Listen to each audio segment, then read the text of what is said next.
할렐루야. 5월달이 많이 바쁘시죠? 공사가 다 망하셔서 참 일이 많을 때가 5월달입니다. 자, 그럼에도 불구하고 귀하고 복된 주님의 전에서 여러분들을 만나 뵙게 돼서 얼마나 감사하고 또 반갑고 고마운지 모르겠습니다. 자, 우리 옆에 계신 분들과 같이 한번 인사하실까요? 은혜 받읍시다. 같이 한번 인사하시겠습니다.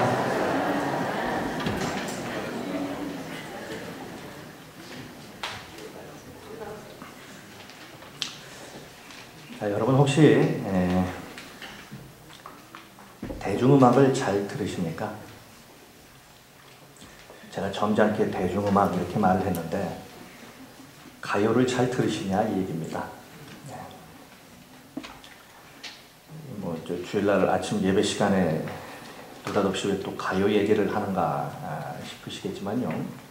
저는 목사이기 때문에 복음성가나 찬송가는 입에 달고 삽니다. 그럼에도 불구하고 가요를, 대중음악을 곧잘 듣습니다. 제가 대중음악을 듣는 이유가 있습니다. 좋아합니다. 그래서 듣습니다. 제 위로 형님 한 분, 누님 한 분이 계신데요. 나이 차이가 좀 납니다. 그래서 제가 아주 어릴 때부터 그런 음악을 굉장히 많이 듣고 자랐어요. 그래서 대학교 때는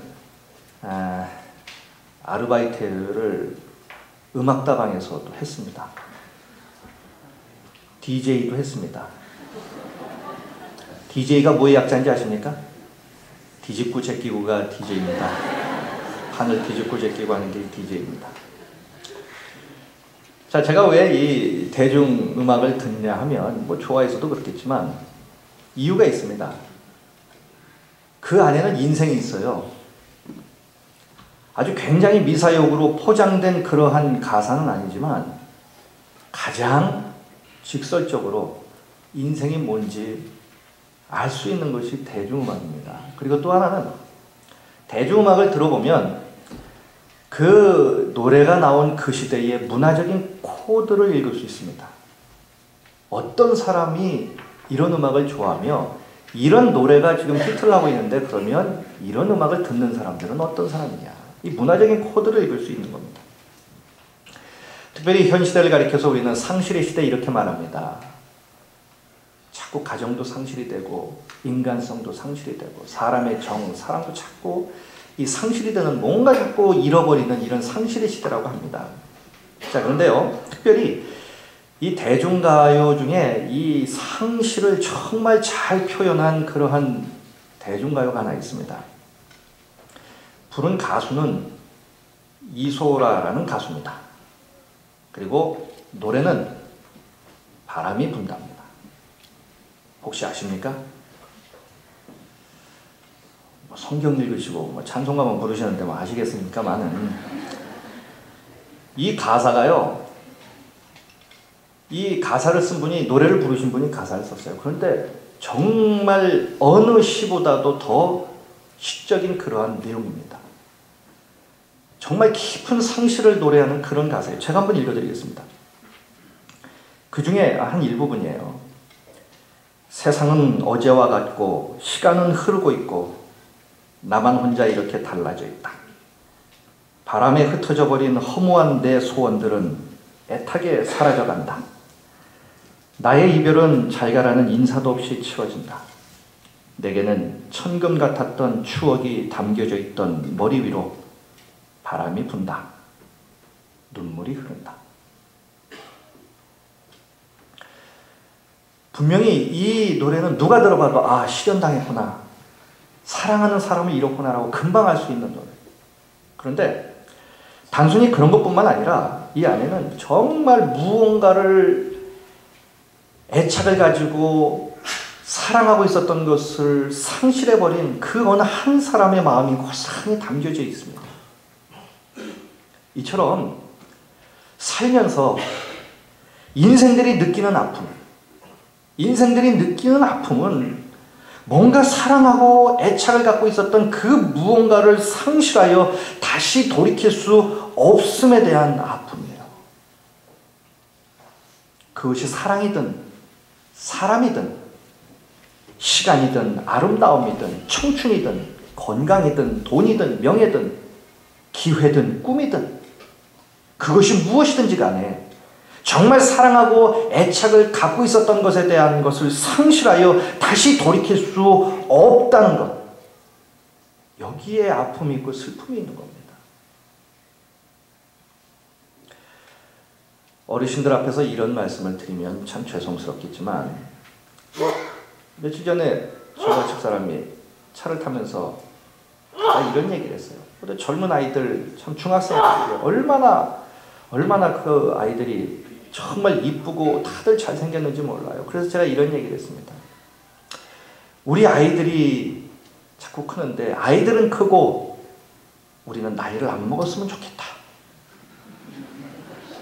말도 안 되는 얘기지만 그게 어디 저만의 소원입니까? 어느 날 갑자기 문득 내 인생의 뒤를 돌아다 보니까 여기까지 와버린 거예요. 돌이킬 수 없는 청춘. 꿈도 많았습니다. 하고 싶은 일도 많았어요. 그러나 이루지 못하고 여기까지 와버렸어요. 그래서 사람은 늘 과거만 보고 삽니다. 그리고 우리 자녀들에게 얘기하죠. 너는 그렇게 살지 말아라. 그런데 자녀들은 또 그렇게 살면서 또 자녀들에게 말합니다. 너는 그렇게 살지 말아라. 무언가 사랑하고 애착을 갖고 있었던 것을 상실하여 다시 돌이킬 수 없으면 늘 안타까워하고 가슴 아파하고 슬퍼하는 것이 우리 인생이 아닌가 싶어요. 얼마나 안타까운 일입니까? 자, 그런데 오늘 본문에도 보면 소중한 많은 것들을 상실해서 돌이킬 수 없는 상태에 이른 한 사람이 또 나옵니다. 그는 어느 부잣집의 둘째 아들이에요. 그런데 그 집안에 갈등이 생겼습니다. 아버지와 둘째 아들 간의 갈등이에요. 아들이 어느 날 아버지에게 말합니다. 나에게 줄 재산을 미리 다 주시오. 그리고 그것을 받습니다. 이것은 더 이상 아버지와 아들의 관계를 끊어버리겠다는 거예요. 이젠 내가 아버지의 그늘 밑에 있고 싶지 않다는 겁니다. 일종의 투쟁입니다. 그리고 재산을 다 팔아서 아버지의 영향력이 되도록이면 미치지 않는 아주 멀리 아버지를 떠나서 먼 나라로 가버립니다. 그곳에서 그 둘째 아들은 그동안 아버지 때문에 누리지 못했던 그 자유를 만끽합니다. 자기가 하고 싶은 모든 것을 다 합니다. 자유를 만끽해.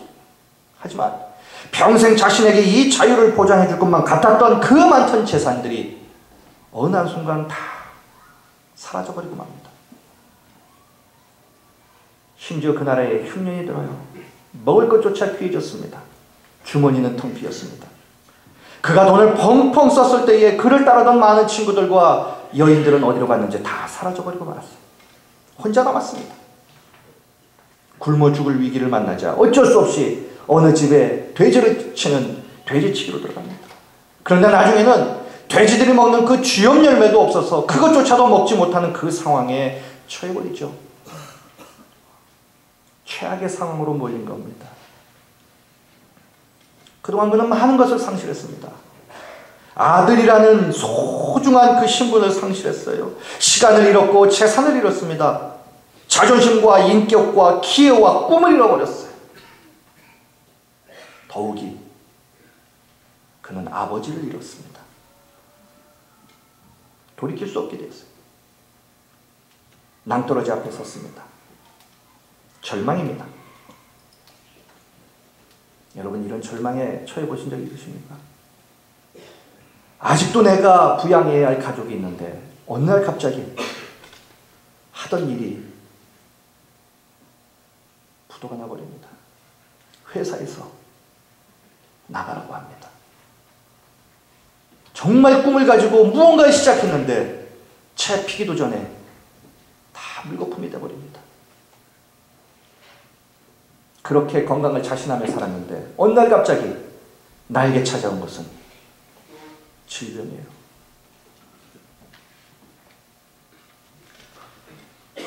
저도 이런 절망이 있었습니다. 군대에서 몸을 심하게 다쳐서 제대를 했지만 치유할 수 없는 그런 상황이었어요. 25살의 청년은 많은 시간 동안 죽음을 생각을 합니다.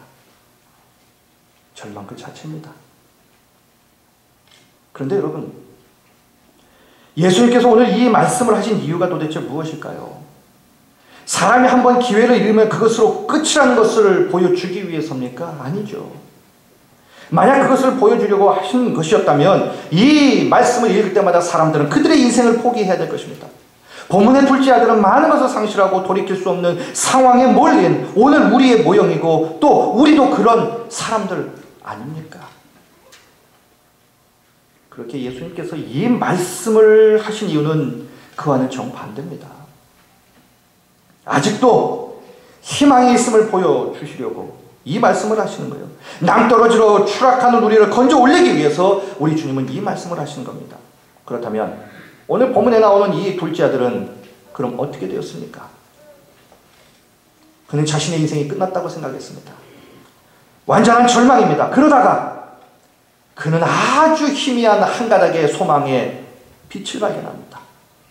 아직 내 인생이 끝이 아님을 아주 희미하게 발견을 합니다. 아주 가느다란 실처럼 소망의 줄 하나가 자기에게 연결되어 있다는 사실을 문득 깨닫습니다.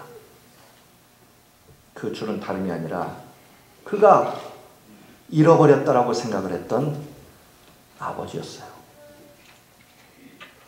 그리고 그는 마지막으로 그 줄을 붙잡기를 소원하고 아버지에게 돌아가기로 결심합니다.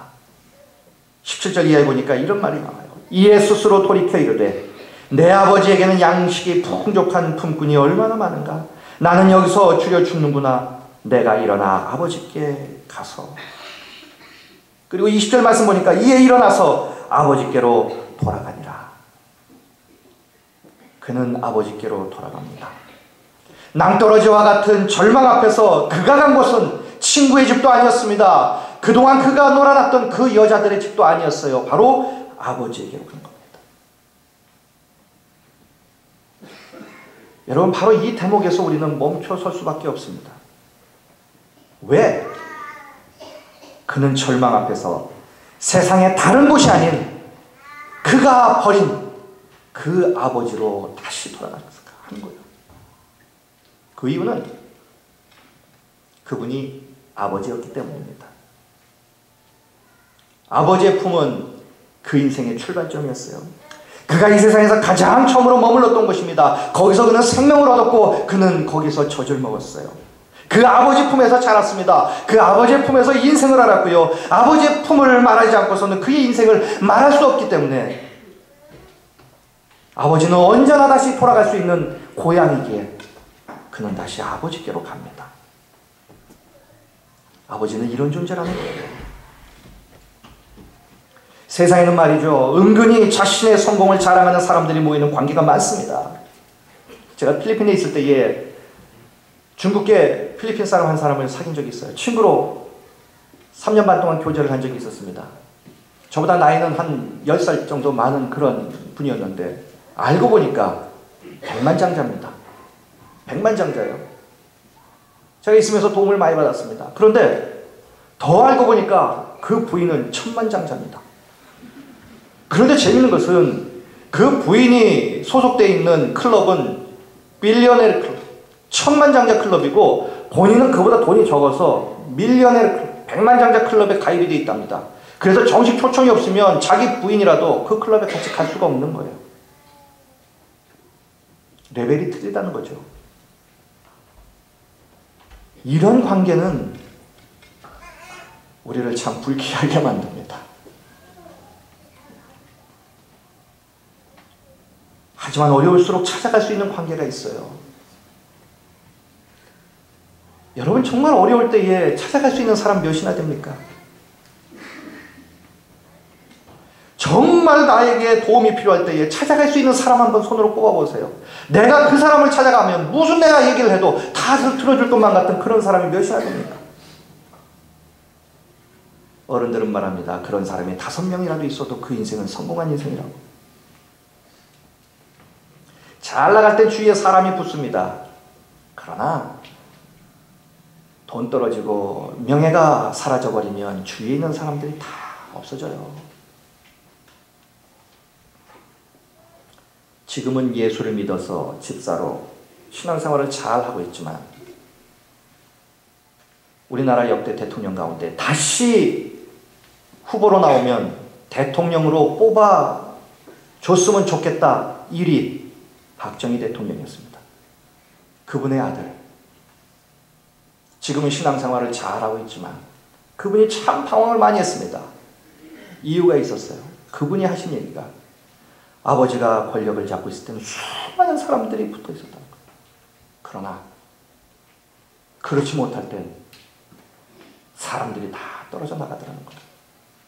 심지어는 자기에게까지 와서도 줄을 서는 그런 사람들이었는데 남몰라라 하더라는 거예요.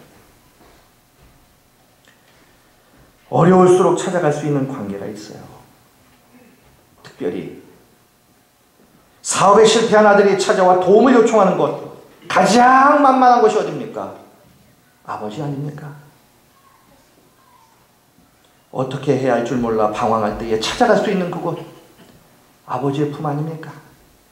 삶이 고달프고 힘들 때, 울고 싶을 때에 찾아갈 수 있는 곳, 아버지의 품 아닙니까? 이렇듯 아버지의 품은 언제나 돌아갈 수 있는 영원한 고향이에요.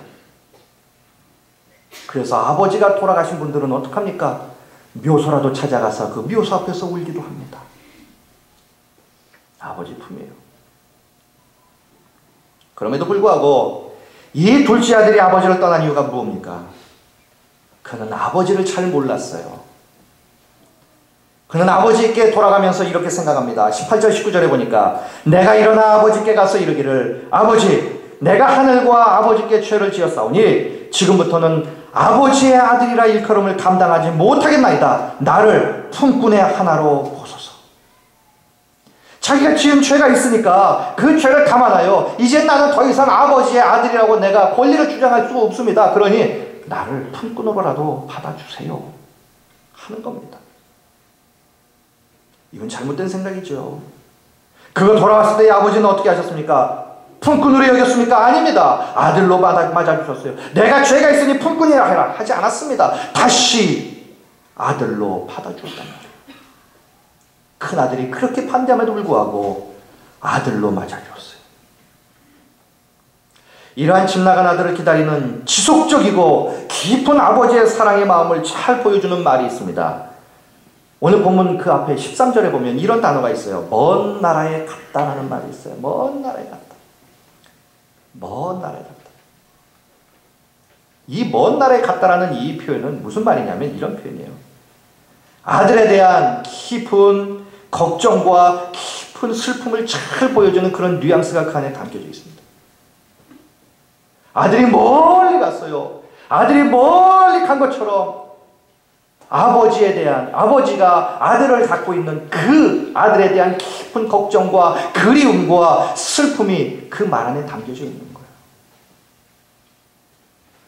아들은 비록 아버지의 마음을 모르고 자기 것을 챙겨서 먼 나라로 갔지만 그 아들을 한시도 잊지 않는 아버지의 마음이 그 안에 고스란히 담겨져 있습니다. 뿐만 아니라 20절에 보니까 이렇게 말씀이 되어 있죠. 이에 일어나서 아버지께로 돌아가니라 아직도 거리가 먼데 아버지가 그를 보고 측은히 여겨 달려가 목을 안고 입을 맞춥니다.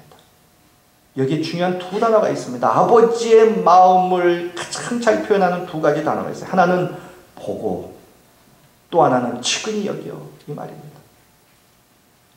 아버지가 아들을 먼저 보았다는 것이에요. 우리가 이 상황을 머리로 한번 그려보시면 좋겠습니다. 지금 아들이 거짓골로 고향으로 돌아옵니다. 저 멀리가 집인데 동네 어귀에서 들어가지를 못하는 거예요. 망설이고 있습니다. 들어갈까 말까 망설이고 있는 거예요.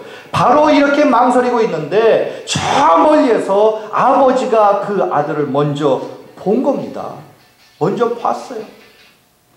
그러면 아버지가 어떻게 그 아들을 멀리 있는 그 아들을 먼저 볼 수 있었느냐 하는 거예요.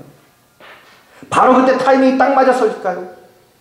그것이 아니라 아버지는 날마다 그 자리에 있었어요.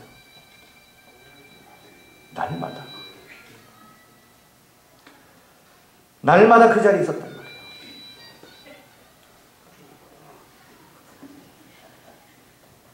배터리를 빼세요. 그게 제일 빠릅니다. 모르시면 배터리를 빼세요. 그게 제일 빨라요. 아버지는 늘 그 자리에 있었습니다. 날마다 그 자리에 있었어요. 날마다 아들이 오기를 기다리면서 그곳을 바라본 거예요. 그러니 그 멀리에 있어서 들어갈까 말까 망설이는 그 아들을 아버지가 먼저 본 겁니다. 아버지는 아들이 돌아올 것을 날마다 눈이 빠지도록 그 자리에서 기다리고 있었던 거예요.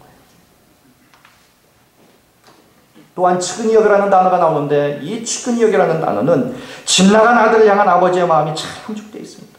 아들이 모든 것을 다 잃고 축 처진 어깨로 아버지께로 돌아옵니다. 저를 아들이 아닌 품꾼으로 받아주세요 라고 하는 이 아들의 마음하고는 비교할 수 없는 아버지의 깊은 마음이 그 안에 담겨져 있습니다. 아들이 자기 스스로를 향하여 갖고 있는 그 마음하고는 차원이 다른 아버지의 그 깊은 마음을 이 단어는 내포하고 있어요. 이 단어가 어디에 또 나오냐면요, 누가복음 7장 13절에 나옵니다. 거기에 보면 무슨 내용이 나오냐면요, 나인성 성문 앞에서 하나밖에 없는 아들이 죽습니다. 그래서 상여가 나오는데 그 상여를 따라 나오면서 통곡을 하고 우는 그 과부를 우리 주님께서 보십니다. 우리 주님께서 그 과부를 보시고 불쌍히 여기사 울지 말라 하십니다. 바로 그럴 때 그 과부의 아픔을 보시고 불쌍히 여기셨는데 그 불쌍히 여기셨다가 바로 측은히 여겼다는 말이에요. 이 아버지의 아들을 향한 마음이 얼마나 크고 깊었으면 예수님이 품었던 신적인 마음이 그 아들을 향한 아버지의 마음이었던 겁니다. 그런데 불행하게도요, 아들은 이런 아버지의 사랑을 너무 시시하게 여겼습니다. 자기 수준으로밖에 생각하지 않았다는 거예요. 그는 아버지를 몰라도 너무 몰랐어요. 그래서 그 아버지를 떠나버린 겁니다. 이런 엄청난 사랑이 아버지의 가슴에 있는 줄 알았으면 그는 떠나지 않았을 것입니다.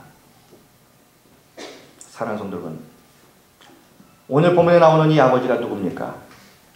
우리가 잘 아시다시피 이 아버지는 우리가 믿는 하나님 아버지를 말씀합니다. 우리 하나님 아버지가 바로 이러한 사랑의 마음을 갖고 계시는 분이에요. 자, 그렇다면 오늘의 말씀을 대하는 우리는 그러면 어떻게 해야 합니까? 우리 역시 문제 앞에서 방황하거나 절망 앞에서 좌절하지 말고 우리 하나님께 다시 돌아오는 길이 사는 길임을 믿고 하나님께 돌아오라는 거예요. 우리 하나님은 침묵하고 계시지만 우리가 돌아오길 간절히 기다리고 계십니다. 멀리서 그저 손만 흔드는 방식으로 살지 마시고요, 하나님의 품으로 달려가 그 하나님의 품 안에서 살아야 한다는 겁니다. 삶에 지치고 힘든 몸을 그대로 가지고 하나님 아버지의 품에 안겨서 살아야 한다는 거예요. 그런데 오늘 이 설교를 들으시면서 이렇게 생각하시는 분도 없지 않아 계실 겁니다. 나는 본문에 나오는 이 탕자처럼 부모의 재산을 버릇없이 먼저 달라고 한 적도 없고, 오늘 본문에 나오는 이 둘째 아들처럼 허랑방탕하게 그렇게 산 적도 없다는 거예요. 그래서 내가 하나님께 다시 돌아가야 할 일이 뭐가 있냐 하는 거죠. 혹시 이렇게 생각하고 계시는 분도 없지 않아 계실 것 같아요. 그런데요, 오늘 본문에 나오는 이 둘째 아들을 가리켜서 우리는 흔히 탕자 이렇게 얘기합니다. 오늘 본문의 이 비유를, 탕자의 비유 이렇게 말합니다. 탕자가 무슨 뜻입니까? 탕자는 영어로 prodigal son입니다. prodigal son인데 이 prodigal이라는 말은 낭비했다 이 말이에요. 이 아들은 낭비한 자식이에요. 모든 것을 낭비해버린 낭비한 자식입니다. 시간도, 재산도, 기회도, 건강도, 심지어 그가 혹시 신앙을 갖고 있었다면 신앙도 모두 낭비한 자식이었어요. 자, 그렇다면 우리는 살면서 하나님이 주신 것들을 낭비한 것은 없습니까? 하나님이 그동안 많은 은혜를 주셨는데 그 은혜가 여러분들 심령 안에 머물러 있으십니까? 다 어디다가 낭비해버리진 않았나요? 지금 심령 안에 하나님께서 베풀어 주시는 그 은혜가 남아 있습니까? 아니면 다 까먹어버리고 다 낭비해버리고 내 속은 완전히 빈털털이 그런 나의 심령은 아닙니까? 하나님이 그동안 부어주신 그 복, 나의 쾌락만을 위해서 펑펑 쓰다가 다 낭비해버리진 않았습니까? 하나님이 우리를 축복의 통로로 삼으셨습니다. 하나님께서 주신 그 복을 통하여 다른 사람에게 축복의 통로가 되도록 하기 위해서 그 복을 주셨는데 나만의 쾌락을 위해서 다 낭비해버리고 다 써버리고 남은 것이 아무것도 없진 않습니까? 여러분들 삶에 기도는 있습니까? 기도도 다 낭비해버리진 않았나요? 사명은 또 어떻습니까?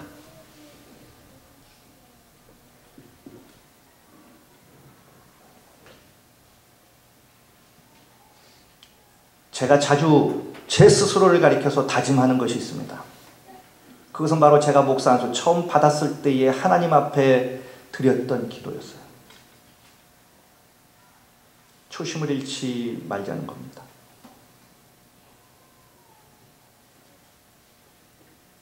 직분 받으셨을 때 그 초심. 저와 약속하셨죠? 기억나십니까? 제가 목사님하고 무슨 약속을 했습니까? 직분 받으실 때 약속하셨어요. 다 어디다가 복수를 꿰다 놓고 오셨습니까? 다 낭비해버리고 만 거예요. 어디 있는지, 어디부터 시작해야 하는지 모를 만큼 너무 멀리 가버렸어요. 오늘 본문에 나오는 이 탕자처럼 사명을 다 잃어버리고 낭비해버리진 않았습니까? 전도의 마음과 열정은 남아있으신가요? 하나님을 향한 그 사랑은 남아계십니까? 처음 예수 믿었을 때의 그 순수함과 그 열정은 남아있으십니까? 믿음은 있으십니까? 신앙생활은 남아있나요? 우리도 분명 하나님께서 주신 소중한 것들을 낭비한 것들이 많아요. 그렇다면 우리도 탕자입니다. 하나님이 주신 것을 낭비해버린 우리도 탕자예요. 그러기에 그 탕자가 살 길이 있습니다. 다시 아버지께로 돌아오는 길이에요. 그래서 결국 오늘 예수님은 이 본문을 통해서 우리 모두를 하나님의 아버지로, 하나님 아버지께로 우리를 부르시고 계시는 거예요. 세상에 아무리 좋은 것이 많아도요, 하나님 같은 분이 누가 계십니까? 되돌릴 수 없는 낭떠러지에 선 사람도 하나님 아버지의 품에서 다시 시작할 수 있는 거예요. 하나님 아버지의 품에서는 무엇이든지 새로운 것이 됩니다. 지난 것은 묻지 않습니다. 오직 지금이 중요한 시간이에요. 지금이 중요한 기회라는 거예요. 지금 하나님 품 안에서 다시 시작하시면 되는 겁니다. 다시 회복하시면 되는 거예요. 그러면 우리의 삶은 꿈과 희망으로 새롭게 시작되는 새로운 인생이 펼쳐질 수 있는 겁니다. 이렇게 탕자가 아버지께 돌아오자 아버지는 그 아들에게 어떻게 합니까? 놀라운 일을 합니다. 22절에 보면 돌아온 아들을 맞이하는 아버지의 마음이 잘 나타나 있어요. 22절에 보니까 아버지는 아들에게 이렇게 했습니다. 첫 번째, 제일 좋은 옷을 입혔어요. 여기서 말하는 이 옷은 아들이 집 나가기 전에 그 집에 아들의 권세를 누리면서 지냈던 그 옷이에요. 그 옷을 아버지는 버리지 않았습니다. 버리지 않고 잘 간직했다가 언젠가는 돌아올 텐데 그때 입혀주려고 고이 간직했던 아버지의 그리움과 기다림이 묻어나 있는 바로 그 옷이었어요. 아버지는 그 옷을 날마다 매만지면서 아들이 돌아오기를 기다리는 거예요. 옷에는 그런 의미가 있는 거예요. 그리움이 있는 거예요. 제가 제대하고 난 다음에 저희 어머니가 이런 말씀을 하시더라고요. 군대 입대하면 입고 갔던 사복은 포장을 해서 집으로 보내죠. 입고 갔던 그 사복이 돌아왔을 때 그 옷을 껴안고 얼마나 울었는지 모른답니다. 옷은 그런 거예요. 그런 그리움에 사무친 거예요. 바로 그것입니다. 버리지 아니하고 아들이 돌아오기를 간절히 소원하면서 애타는 마음으로 기다린 거예요. 그리고 돌아오자 그 옷을 입힌 거예요. 그리고 두 번째로 이 아버지가 했던 것은 가락지를 끼워줬어요. 이 가락지는 단순히 장신구가 아닙니다. 권위의 상징이에요. 권위의 상징. 돌아온 아들이 탕자가 아니라 이 집의 아들로, 이 집의 모든 아들의 권위를 갖고 있는 그 아들로 다시 컴백했다고 하는 바로 그것을 의미하는 거예요. 너는 나의 아들이야. 이 집안의 그런 권위를 너는 다시 회복할 수 있는 거야. 그러면서 가락지를 끼워주는 거예요. 그리고 세 번째 어떻게 합니까? 신발을 신겨줘요. 여러분, 노예는 신발이 없습니다.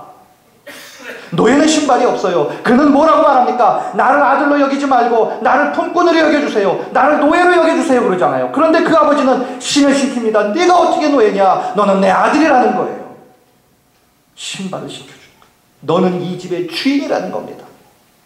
완벽하게 탕자를 그 집에 권위 있는 주인으로 아버지는 인정하시고 회복시켜 주신 거예요. 아들이 돌아올 때에 가장 기뻤던 사람은 그의 아버지였어요. 그렇다면 가장 싫어했던 사람이 누굴까요? 첫째 아들일까요? 그 집의 노예들일까요? 아닙니다. 오늘 본문에 보니까 살찐 송아지예요. 둘째 아들이 돌아오지 않았으면 죽지 않았을 텐데 살찐 송아지가 제일 원망했을 겁니다. 그 아들이 돌아올 때에 아버지는 그를 탕자로 여기지 않았어요. 밖에 나가서 무엇을 했느냐? 그 돈을 다 어디다 썼느냐? 이거 물어보지 않았습니다. 한마디도 묻지 않냐고 다시 아들로 회복시켜줬어요. 주인의 권위를 그대로 다 물려준 겁니다. 이처럼 우리 하나님 아버지도 우리를 그렇게 맞이해 주십니다. 그럼 이 탕자 그리고 우리가 하나님 아버지께 돌아갈 수 있는 용기는 어디서 생길 수 있을까요? 우리의 뻔뻔함입니까? 그게 아니고 변함없으신 하나님의 사랑이에요. 변함없으신 하나님 아버지의 사랑이 있기 때문에 우리는 돌아갈 수 있는 용기가 있는 거예요. 우리가 어떻게 살았든지 무슨 짓을 했든지 무슨 일을 행했든지 다시 돌아갈 수 있는 겁니다. 그리고 우리 하나님 아버지는 기다리고 계시는 그 이유는 하나입니다.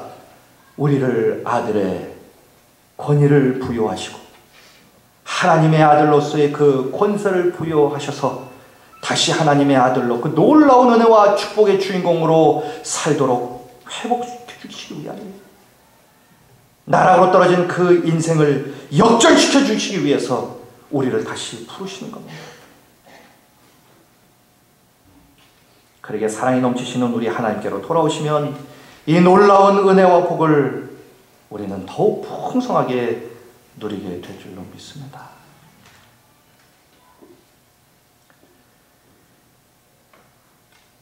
그렇다면 여기서 오늘 설교를 끝내야 되는가? 한 가지만 더 말씀을 드리겠습니다. 그렇다면 정작 하나님 아버지께 돌아와야 할 분들이 우리 말고 또 없느냐 하는 거예요. 우리 주위에 그 누군가가 하나님 아버지께로 꼭 돌아와야 하는 분들이 안 계시냐 하는 겁니다. 꼭 아버지 하나님께 돌아와 생명을 누리고 자녀의 권세로 새로운 삶을 살아야 하는 분들이 우리 주위에 안 계시느냐 하는 거예요. 만약 그런 분들이 우리 주위에 있어도 그들을 하나님 아버지께 인도하지 않는다면 우리 역시 이 비유에 나오는 아버지에게 책망을 받은 첫째 아들과 무엇이 다르겠습니까? 그러니 이번 기회를 놓치지 마시길 바랍니다. 다음번에 하면 영원히 못합니다. 하나님 아버지께서 탕자를 기다리신 것처럼 아직도 거리가 먼데 측은히 여기면서 하나님은 지금도 기다리고 계시는 거예요. 이 하나님 아버지의 이 간절한 마음으로 기다리시는 이 마음을 우리도 좀 품었으면 좋겠습니다. 안타까운 마음으로 이불옷과 가락지와 신발을 준비하고 애타게 기다리고 계시는 그 하나님의 아버지의 마음이 우리의 마음이 되었으면 좋겠습니다. 그 애타는 마음으로 한 영혼이라도 하나님 아버지를 만나도록 해드리는 우리 모두가 되었으면 좋겠습니다. 그럼 우리 하나님께서 얼마나 우리 하나님께서 기뻐하실까요? 이 기쁨을 하나님께 드리기 위해서 우리가 내일부터 사천시간도 시작을 하죠. 그리고 VIP 작정도 합니다. 분명한 사실이 하나 있습니다. 우리가 하나님의 기쁨이 되어드리면 분명 하나님은 우리의 기쁨이 되어 주실 것입니다. 이번 기회에 하나님의 기쁨이 되어드리면 어떨까요? 그렇다면 하나님께서 우리를 위해 준비해 놓으신 그 놀라운 것들로 말미암아 우리에게 그 무엇과도 비교할 수 없는 그 엄청난 기쁨을 우리들에게 안겨주실 줄로 믿습니다. 이번 기회에 이 기쁨을 하나님과 더불어 누리시는 우리 모두가 되시기를 주님의 이름으로 간절히 축원드리겠습니다. 기도하시겠습니다.